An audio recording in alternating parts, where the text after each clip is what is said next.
It's been a few days since or a little while actually, a bit longer than a few days since I've had time to solve some more problems online, but I've got a little window now.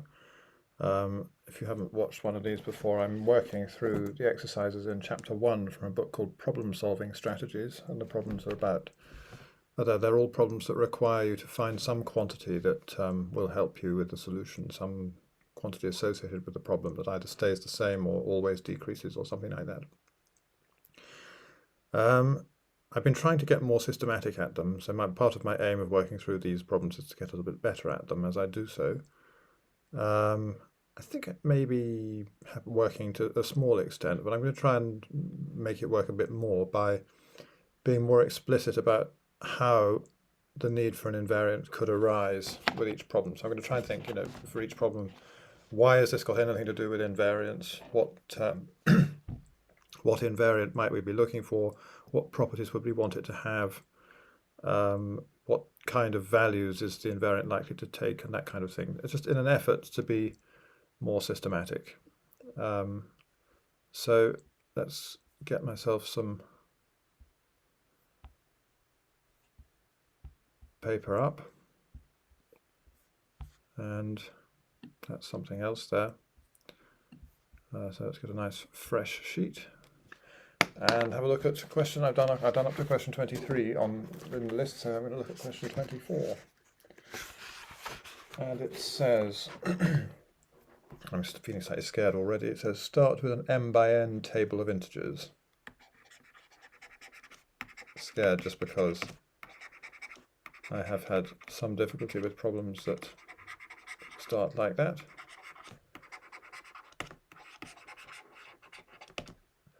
In one step, you may change the sign of all numbers in any row or column.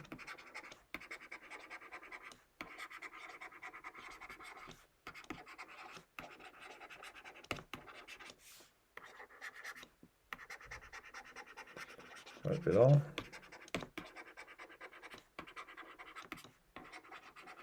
So what is the question going to be? Show that you can achieve a non-negative sum of any row or column. It gives us sort of a hint. So show that you can achieve.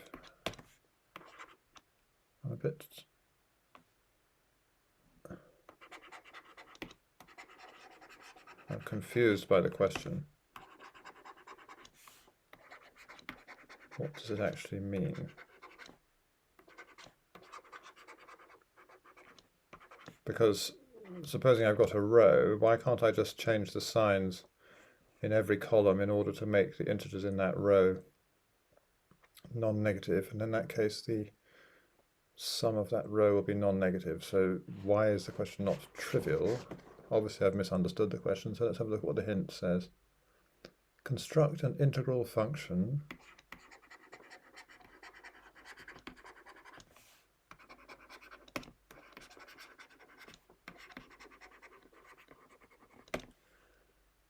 which increases at each step.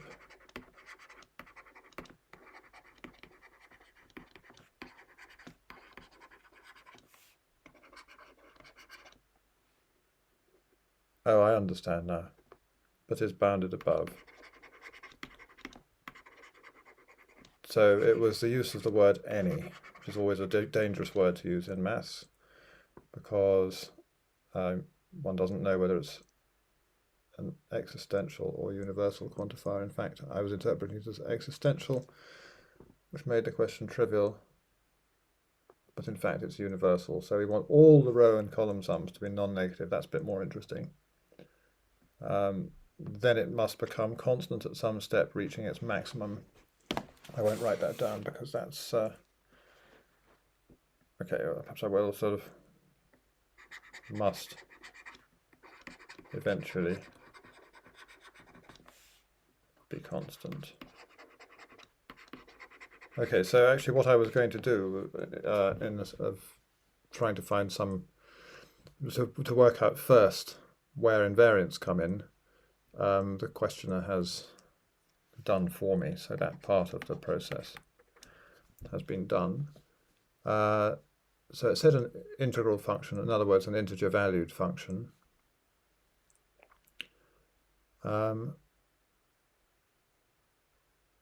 And when it says increases at each step, that cannot mean, obviously doesn't mean that it increases whenever you change the signs of all the numbers in any row or column, because then you could just change back. So there must be some algorithm that you apply so that if you choose the right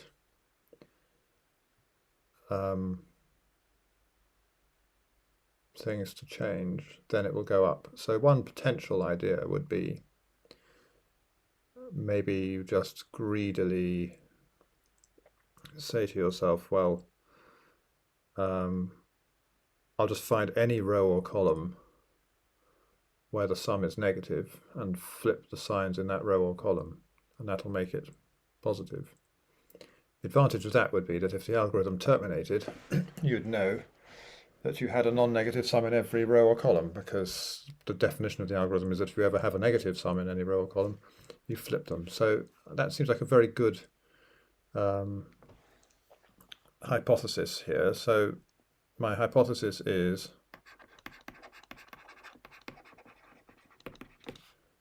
there's some invariant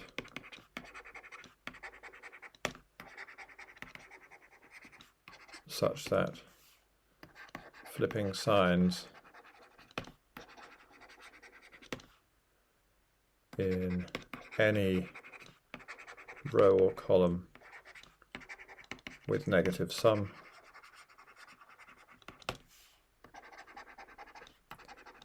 increases the invariant, and it's got to be integer valued.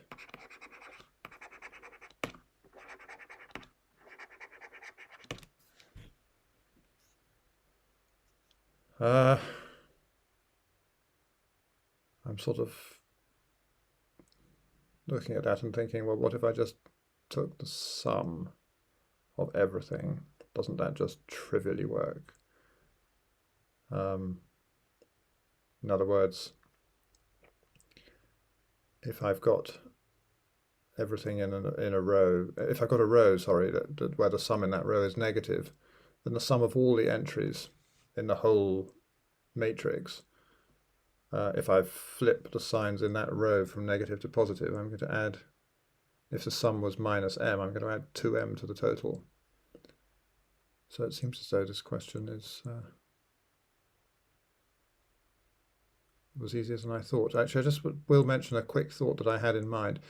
So in the back of my mind was the idea that maybe some kind of clever invariant involving squares would work, but then I thought actually that's unlikely, because you don't want the invariant to be huge when all the sums are negative, say. So you don't want, you certainly don't want the invariant to be the same for minus a matrix as it is for plus a matrix, and so squares, the square function seemed a bit too even, and so that's what made me just think of something that seemed too simple to work, namely just the sum.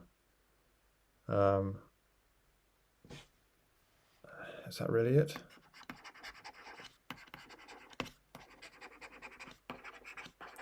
I'm going to write it down in case that makes it either obviously wrong or...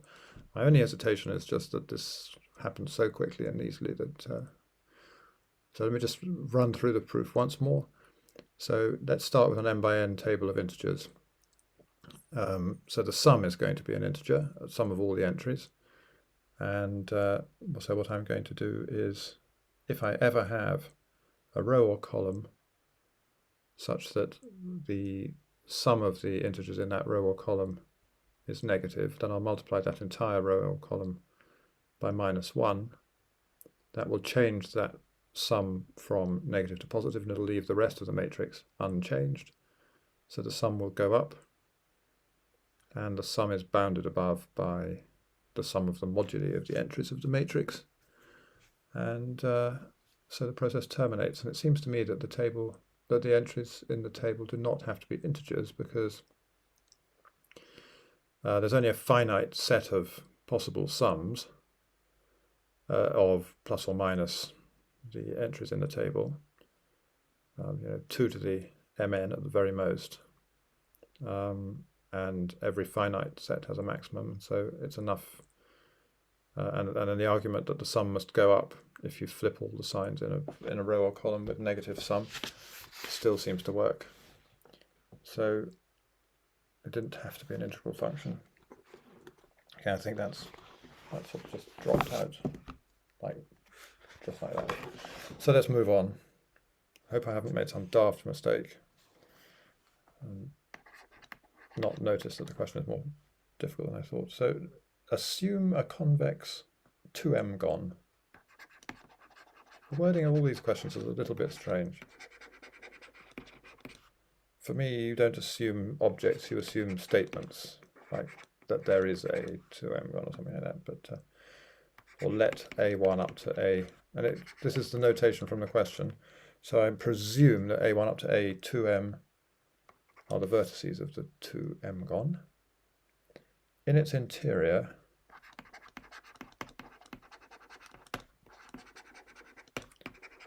we choose a point P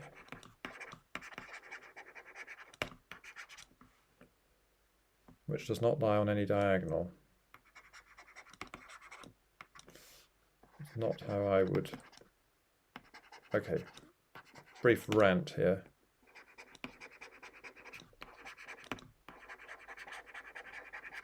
I would say that the which does not lie on any diagonal is a defining property of P. So I would write, we choose a point P, no comma, that does not lie on any diagonal, rather than we choose a point P. Oh, and by the way, it does not lie on any diagonal. But that's a minor point. Show that P lies inside an even number. So it's sort of potentially interestingly different of triangles with vertices among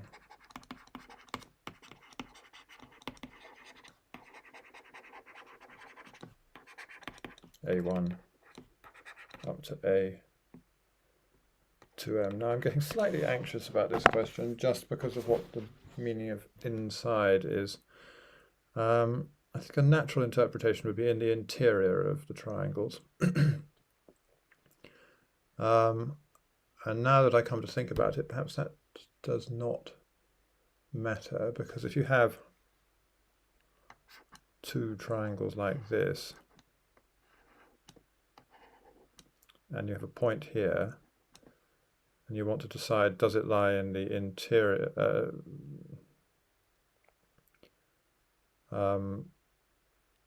when do we want to count it as lying in both triangles or in neither of the triangles? Well, it's going to be not going to make any difference to the parity. So, but what about if I had three things that did that? Then if I moved from, so that would, I think it may not matter. So I think I'm going to just interpret the question as lying in the interior. So where do invariants come in? Well, it seems to me as though we just want to prove that the parity of the number of triangles that P lies in is an invariant. So that's what the question is saying.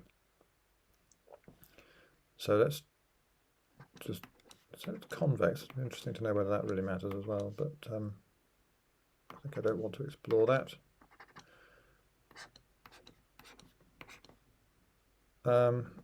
Do I want to draw something as big as this? I don't know. So what if I pick a point that's very close to this edge? This is going to be the sort of base case of my induction, so to speak. Then the only triangles that it can lie in are going to be ones that include this edge, but actually potentially more than two. Can I somehow rule out all triangles maybe not so easily. And maybe that's why it's got to be a 2m gone. Indeed, if it's very, very close to this edge, then any other triangle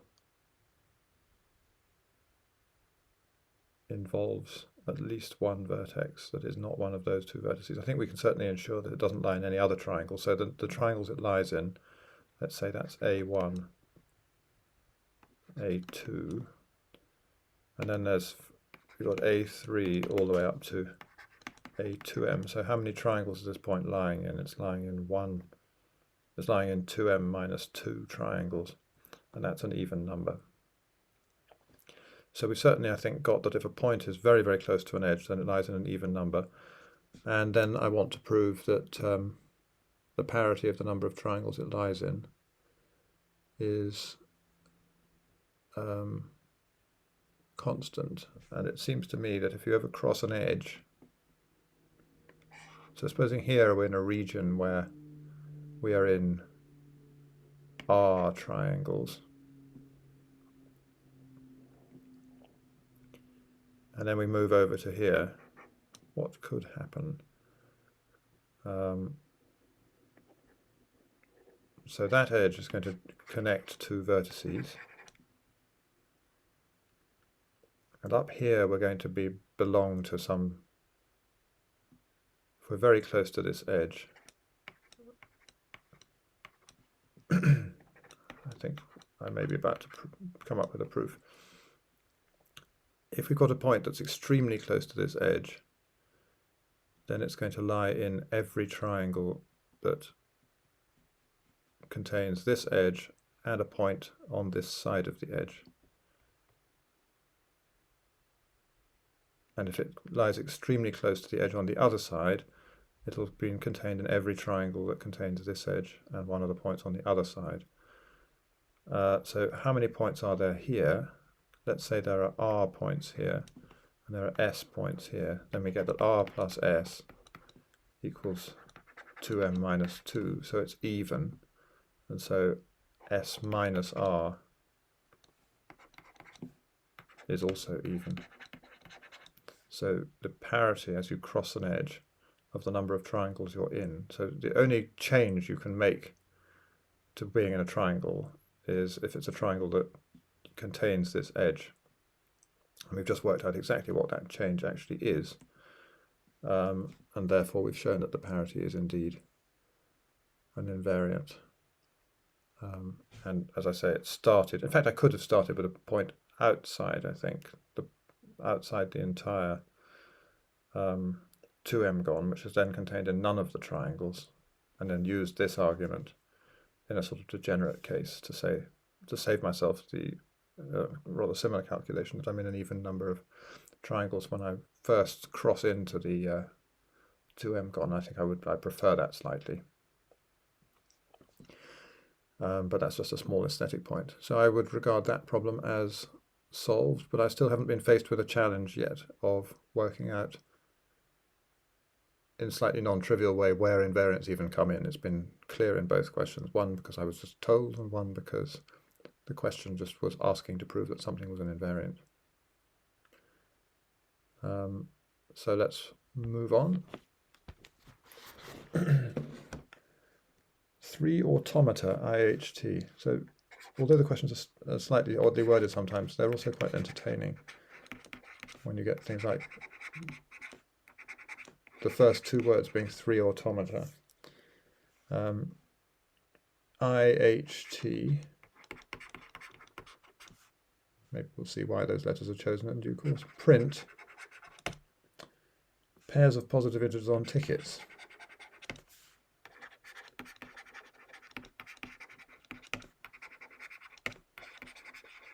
A sort of word problem-ish. For input AB, goodness me, it's a long question by the way, so it'll take me a little while to write it down. I and H give A plus 1, B plus 1, and a over 2, b over 2, respectively.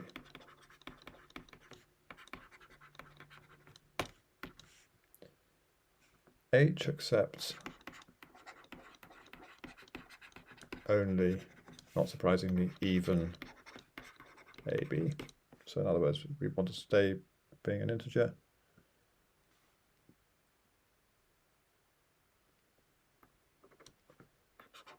T needs 2 pairs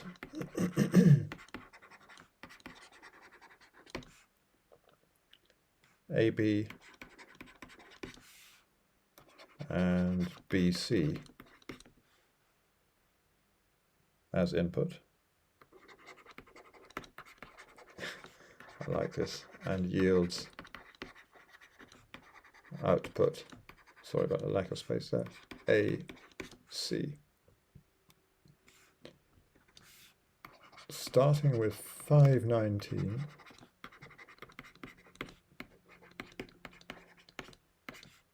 And, oh, sorry, no and. Can you reach the ticket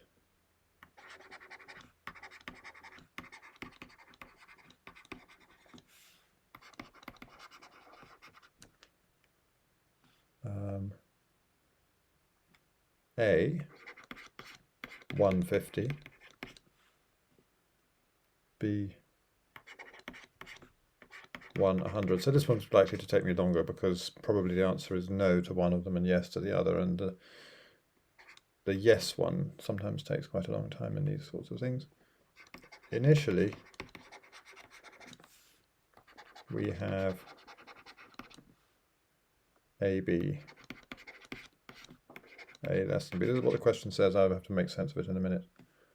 Oh, this is a sort of rider. For what?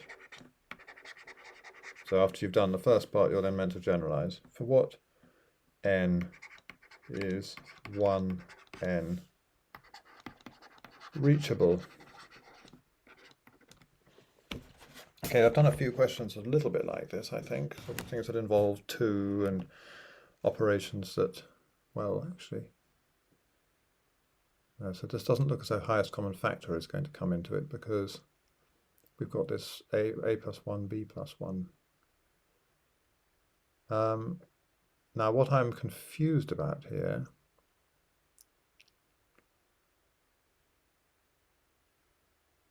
but perhaps I shouldn't be confused, was okay, so it seems as though when the automata when one of these automata takes, or I or H takes A, B and gives out A plus 1, B plus 1, it doesn't then destroy A, B, so you're not just left with one ticket. And I think that has to be the right interpretation, because otherwise how could you give 2 pairs to T? So I think these automata are just a way of, they're like duplicating machines, you know, so you give them a ticket and they'll produce for you another ticket, but you get to keep the original ticket. And so you can create more and more tickets. And if that's the case, then this question becomes, we can think of these automata as operations. I and H are unary operations on pairs of integers. So I adds 1 to the 2 integers, H divides each integer by 2. And T is a binary operation that takes the pair AB and BC and gives you AC. So then we're asking, given these unary operations and binary operation, what is the closure, for example, of the set that starts with 519? That's the kind of thing that we're trying to ask. So that's just putting it in a slightly more mathematical way. And so are there any properties that we can say are preserved? Well, one thing I notice is that if you add 1 to A and B, then their difference is preserved. And if you divide them by 2, then the only thing you can do to the difference in that instance is to divide it by 2. So you can, so just those two operations alone don't allow you to do much except preserve the distance, preserve the difference, or divide it by a power of 2. But we can do a little bit more than that. We can add two differences together. So, for example, supposing A is less than B, then using a few, which one was it? Using a few i's, we can get up to, well, yeah, I'm assuming A is less than B. So if I start with a pair A, B, then by adding 1 to them a few times, I can get to B, 2B minus A. And then using a T, I can get to A, 2B minus A. And the difference there, so I just had two things with the same difference, and now I've managed to produce double that difference. So I've got 2B minus A. Now actually the difference can't be the whole story, because in order to achieve that, I had to, so for example, I don't see an obvious way of getting from AB to A minus 1, B minus 1.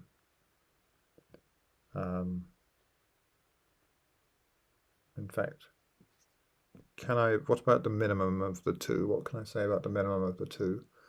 I can increase it.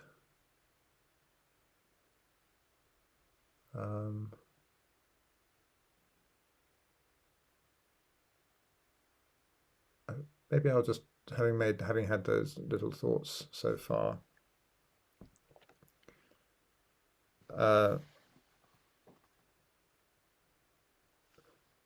just a quick further thought though. If the difference started off being 2 to the k, then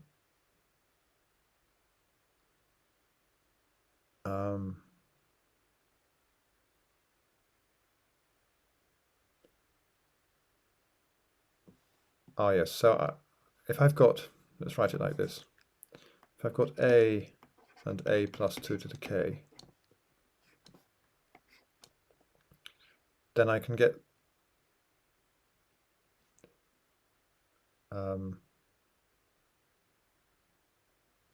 actually I can reduce that 2 to the k if I want to. I can go to 2A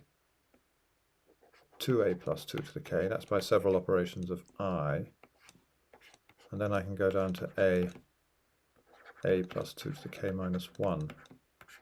So that's also interesting. And then I also know that whenever I've got AR, no, let's put it, I write it in a slightly different way. If I've got A plus B, and I've got A plus C, I can get A plus B plus C. And that's simply because I take this A plus C, I translate it up to A plus B plus C, and then I apply operation T to get A plus B plus C. So it's seeming as though I can do really quite a lot. So this operation here, in particular, enables me to get from A plus B to A plus 2B. So I can get from A plus B up to A plus 2 to the KB. In fact, I can also generalize this. So A plus 2 to the KB, I can get up to 2A plus 2 to the KB goes to A plus 2 to the k minus 1B. So if I've got a difference like that, I can divide it by, I can divide the difference by 2 while keeping this thing the same. And I can also multiply this difference by 2 quite easily. And I can also add any of these things together. So that enables me to get A plus basically any non-zero multiple of B by just, because I can take any old sum of powers of 2, which gives me everything. Could I just get AA? I'm not sure I can ever get... Yes, I can't get AA. So if I start with A less than B, I'm always only going to have things where A is less than B. You can just check that for each of the 3 operations in turn. Okay, so I'm ready to have a go at trying to create 150 or 100. So from 519, how am I going to get the 1 there? That's not so hard. The difference between 5 and 19 is 14. So can I ever get a difference that's not a multiple of 7? It looks as though I can't, because I can multiply or divide it by 2. And well, I can either divide it by 2, or I can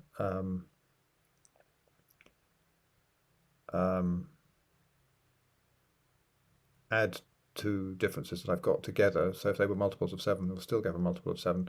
So everything I generate is going to be a multiple of 7. That's fine, because 50 minus 1 is a multiple of 7, but that shows straight away that B is not reachable from 519. And this should give me a nice big clue about the last part. But let's try and get 150. So I'll go from 519. Let's just go up to 1428, which I can do by applying I a few times, and then down to, was that sensible? I don't know whether it was actually. Let's not do that. That's so the difference here is 49. And here we've got 14.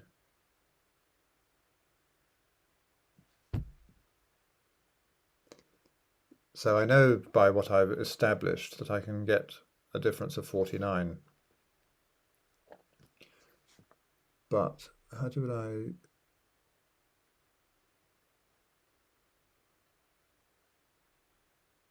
How do I do this? What were the operations I had? I can add any differences together, and I can double or halve any differences. So perhaps I can halve first of all. So from 519 I can get to 512.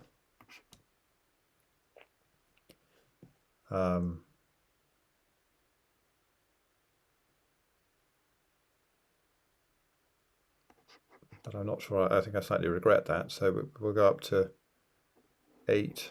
I think I see what I'm doing here. So 8, 15. So the difference there is 7. But what I'd really like to be able to do is divide by 8. But that's fine. So let's just, I can make that difference 8 times 7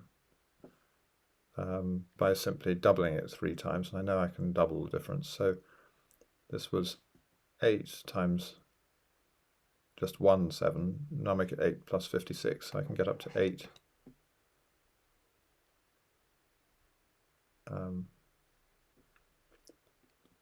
64. Just what did I do there? I had 8 plus 7, and then I applied this operation a few times. So I got from 8 plus 1 lot of 7s to 8 plus 8 lots of 7s, which is 64. And now I divide by 2 3 times, and I get to 1, 8. And now that's 1 plus 1, 7.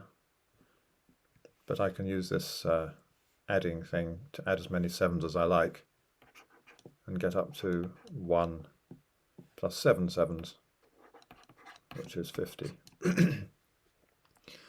So I've got this and this. So what was my method there actually? It was, I had these closure operations, or the operations of which we're trying to find the closure, and I just generated some slightly more useful operations out of them that enabled me to do a lot of steps of the first kind quickly. But let's just think about for what n is 1n reachable. So we established that 1n is not reachable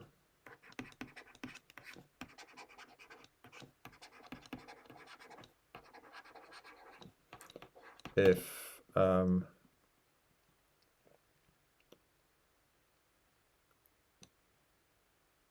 b minus a has a factor other than 2.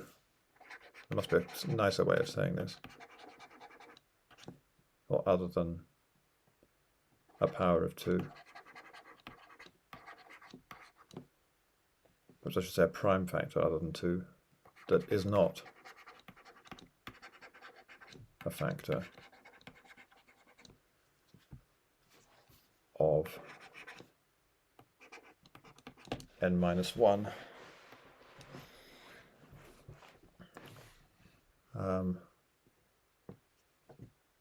So let's just say if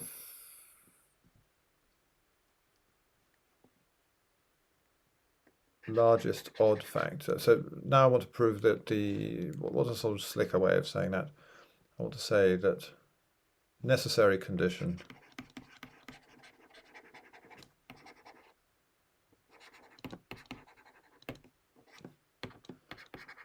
the largest odd factor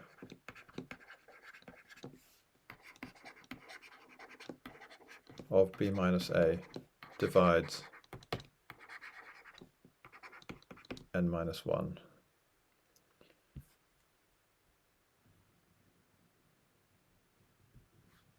And let's suppose that's the case.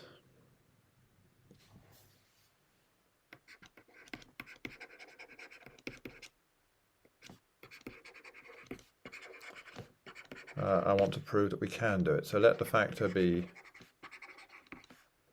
m, let's say. So b equals a plus 2 to the k m, and n equals 1 plus 2 to the l times m. And now I want to get to n, the 1n from AB. And I know that I can get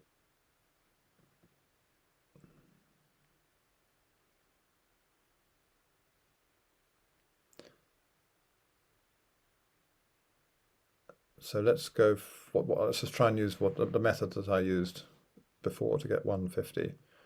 So I'll move from a to some power of 2, so we can get to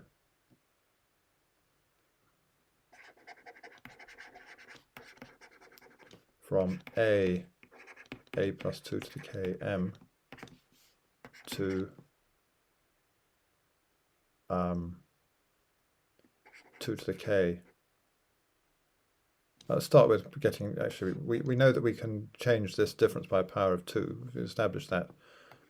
I'm going to do that first. To a plus 2 to the l m, and then we can get from that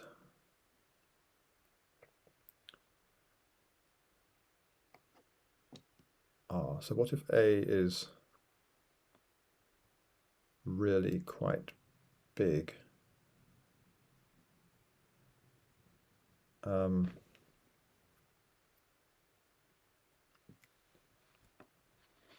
So what I was going to say was we'd like to go to 2 to the l, 2 to the l plus 2 to the l m, and actually that's not going to be very helpful to us, but it's okay for the moment. So we can't do that if a is if a is already greater than 2 to the l. But if we could do that, then we'd be able to go to 1 plus m, and then from there to 1, 1 plus 2 to the L, M. But actually then replacing that K by an L was not very helpful to us. But actually instead of that, what I'm going to do is I'm going to get from A to a power of 2. So put all that in brackets, that's not the method I'm going to use. So get from A plus 2 to the K, M, to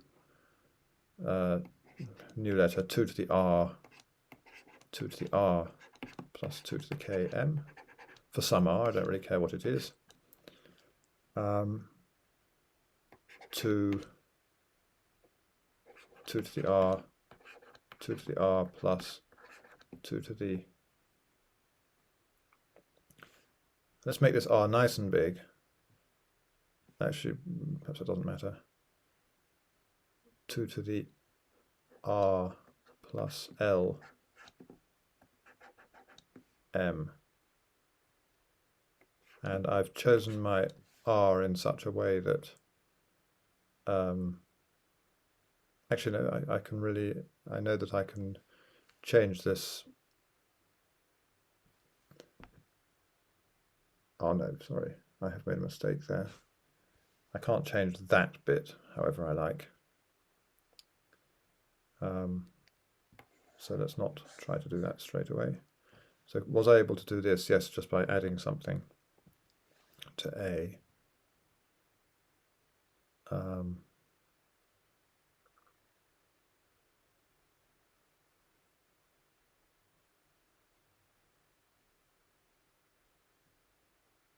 Oh, sorry, no, what I was able to do what I thought I was. So I can get from A to A plus B.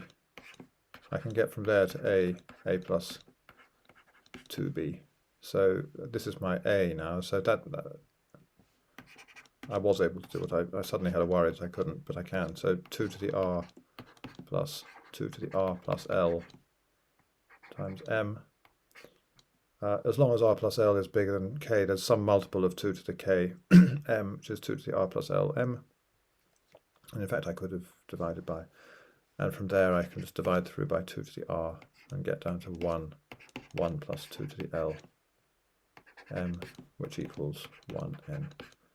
So I think I've managed to deal with that problem. It took me slightly longer than it should have, just because I was being sort of careful, but I don't think I was wasting time floundering around. I think all those thoughts were actually quite useful. And I think I've got time for one more. Of course, that depends how it goes. And it's another automata question. Do I have time for it? Actually, because it's another question about automata, and I haven't seen what the question says, I think I'm going to stop actually, because I think it could take a comparable length of time to the one I've just done, and I want to keep these videos of a sort of reasonable length, and I've got other things to do. So I will stop for now, but the next question is going to be another question about automata, presumably somewhat similar to this one. But that's it. For now, I felt that went reasonably well, actually. So perhaps I am, except it's partly to do with just with what the questions were. But I was trying to be reasonably careful and systematic, I think, with some success.